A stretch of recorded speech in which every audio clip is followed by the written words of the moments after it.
नमस्कार मैत्रिणींनो, श्री स्वामी समर्थ। आज आपण जाणून घेऊया मकर संक्रांती 2026 ची माहिती। सर्वप्रथम तुम्हाला हॅपी संक्रांती। तिळगुळ घ्या आणि गोड गोड बोला। 2026 मध्ये मकर संक्रांत कधी आहे, त्याचे वाहन काय आहे, मकर संक्रांती कशावर बसून येणार आहे, मकर संक्रांती कोणत्या रंगावर आली आहे, पुण्यकाळ कोणता, त्या दिवशी काय दान करावे, त्याची सर्व माहिती या व्हिडिओमध्ये दिलेली आहे। तरी व्हिडिओ शेवटपर्यंत बघा। मी ही माहिती पंचांगानुसार देत आहे, तरी तुम्ही ही माहिती समजून घ्या। आणि हा 23 वर्षातून आलेला योगायोग आहे, म्हणजे संक्रांती दिवशी एकादशी आलेली आहे। हा दुर्मिळ योगायोग 23 वर्षानंतर आलेला आहे। तर मैत्रिणींनो, मकर संक्रांती हा नवीन वर्षातील पहिलाच सण आहे।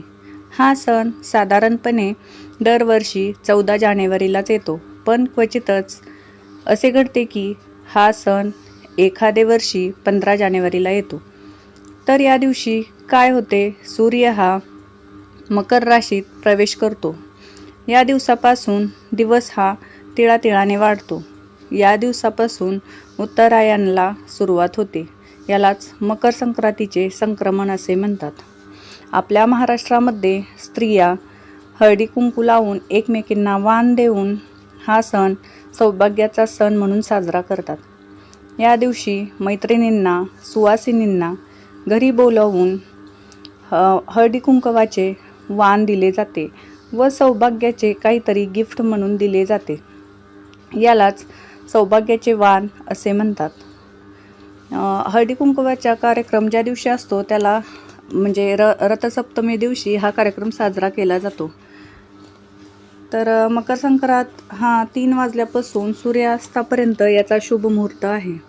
सूर्याचे मकर राशीमध्ये संक्रमण बालवकरणावर होत असून वाहन वाघ आहे, उपवाहन घोडा आहे।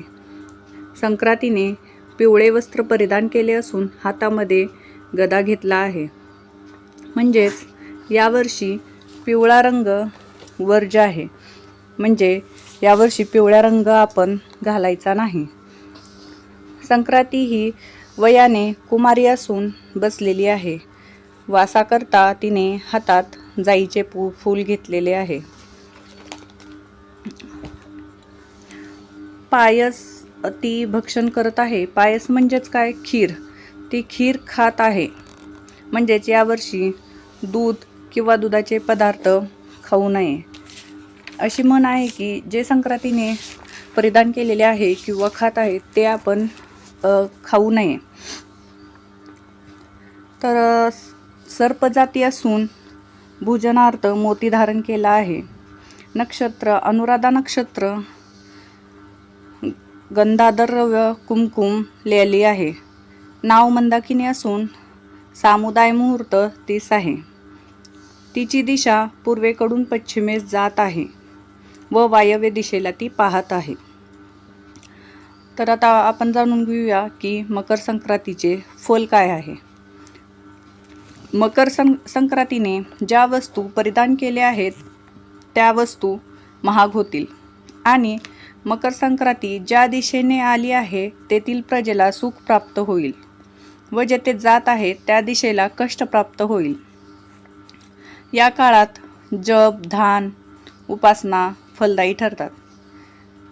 या पर्व काळात कोणत्या गोष्टी दान कराव्यात, या काळामध्ये आपल्याला नवीन भांडी दान करायची आहेत, तसेच गाईला घास खाऊ घालायचा आहे, अन्नदान करायचे आहे, तीळ दान करायचे आहे, तिळाचे बनवलेले पदार्थ दान करायचे आहेत, तिळाचे हवन करायचे आहे, तीळ लावून आपण त्या दिवशी आंघोळ करायची आहे, गूळ देखील दान करायचा आहे, सोने दान करायचे आहे, गाय दान करायचे आहे, वस्त्र दान करायचे आहे, घोडा दान करायचे आहे। आपल्या यथाशक्तीनुसार इत्यादी वस्तू दान करायच्या आहेत।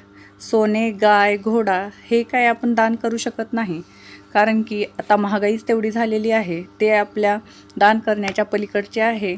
त्यामुळे जे आपल्याला शक्य आहे तेवढेच दान करावे, बाकी आपण जे करू शकतो ते आपापल्या परीने करावे।